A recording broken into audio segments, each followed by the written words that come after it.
Hi, it's Bryan Tew. It's July 19th, 2021, Madrid, Spain, 14:38 hours in the afternoon.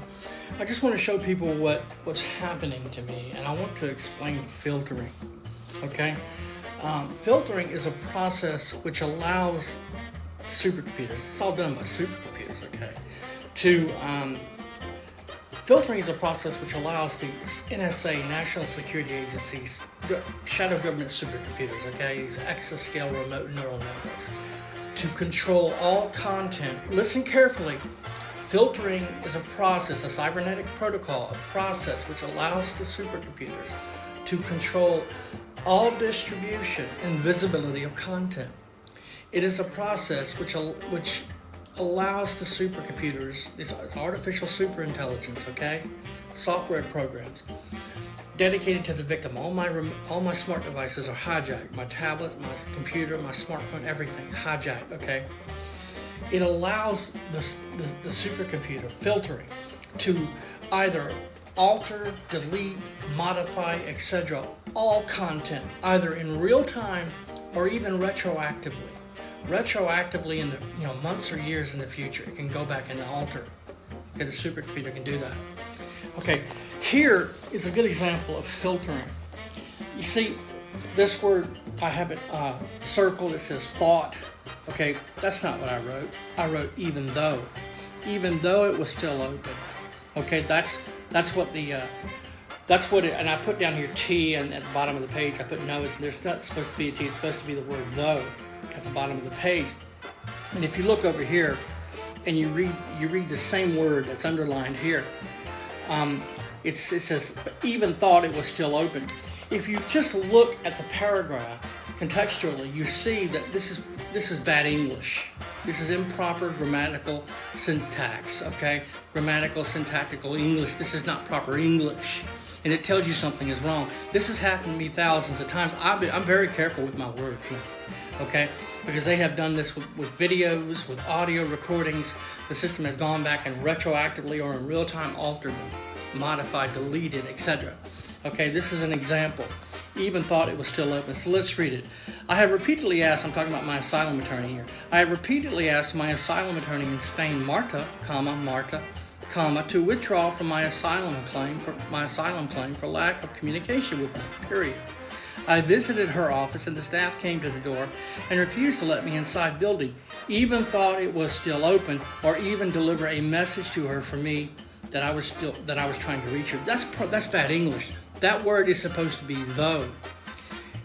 I visited her office and the staff came to the door and refused to let me inside building, even though it was still open, or even deliver a message to her for me that I was trying to reach her.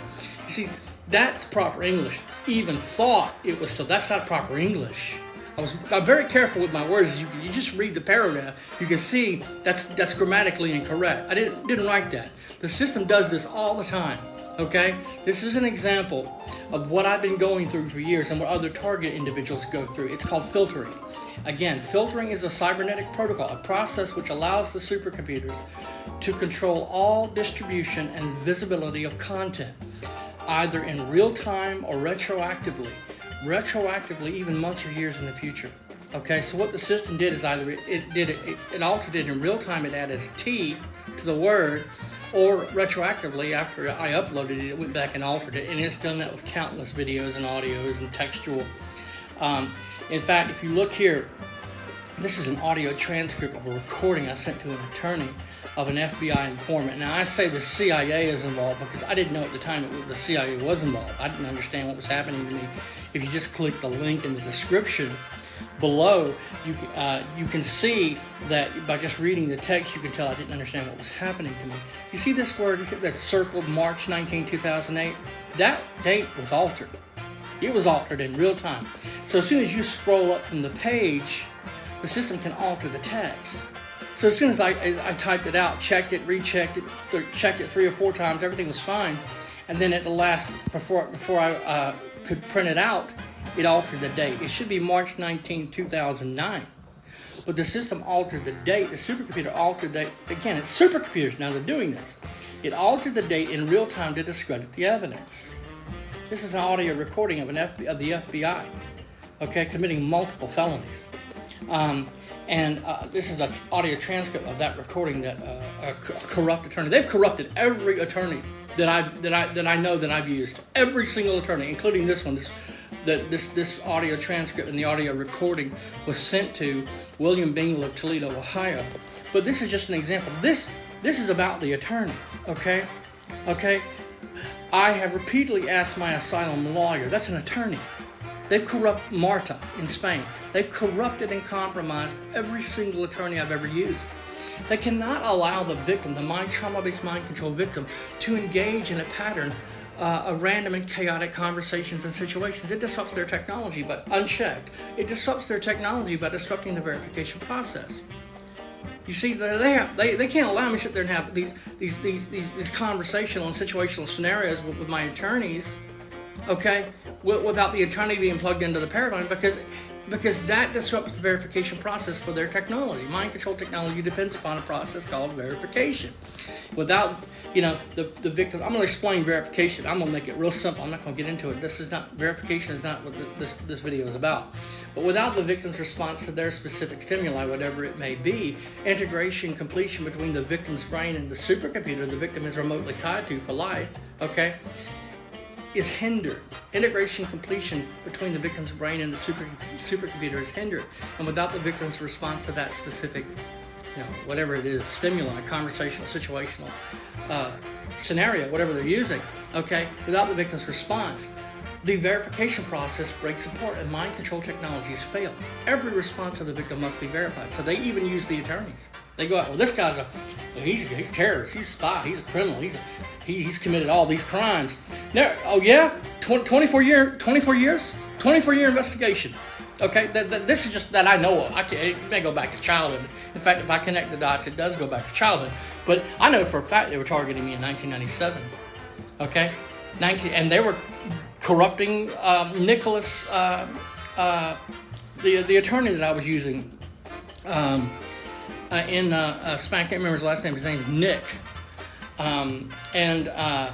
He was, anyway, so to make a long story short, this is hypergame theory, okay, but this is filtering. Filtering, again, allows supercomputers to control all content, either retroactively or in the future. It's a hypergame theory. So the victim is just forced to continually keep responding.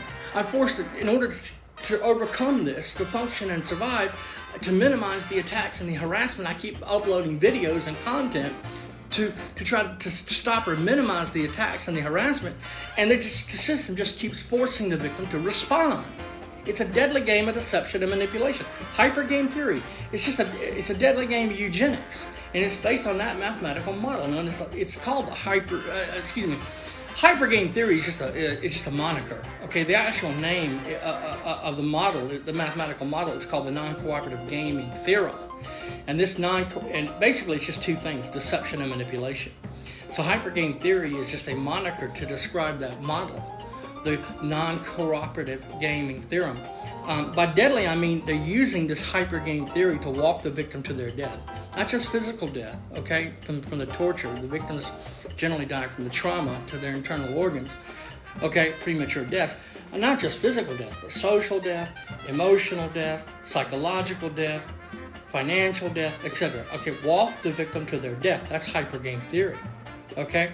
So that's what's going on. You're dealing with a conscious supercomputer, exascale remote neural networks, using software programs programmed with hypergame theory algorithms. Okay, so Steve Nash basically took this. Basically, hypergame theory is two mathematical models combined into one. It's game theory combined into game theory applied to decision tree modeling. And basically, John Nash, the Harvard mathematician professor, the movie The Beautiful Mind was made about him. Okay, he took game theory, he applied it to the decision tree modeling, and he basically proved this model, this non-cooperative gaming theorem. He mathematically proved through it that by continually and perpetually altering any value in the model, one can continually and perpetually alter that model's expected outcome. Okay, so with trauma-based mind control, the model is the victim. Okay, so just by here, the value is the wording. the T, okay, so by by altering this value, I'm forced to respond, to try to function and survive. Okay, that's how the game works. So, I went to my attorney, I emailed her countless times, I called countless times, couldn't get her, even went to the office. They refused to let me in the building, even though the building was still open, okay? And even it was an attorney that came to the door, and wouldn't even deliver a message to Marta, my asylum lawyer in Spain, that I was trying to reach her. That's the game. That's the hyper game theory, okay? And what you see is just an example of filtering. And it's been going on for years, okay? So this is Bryan Tew in Madrid, Spain, just trying to survive is just unbelievable. And all targeted individuals, mind control victims go through this, all of them.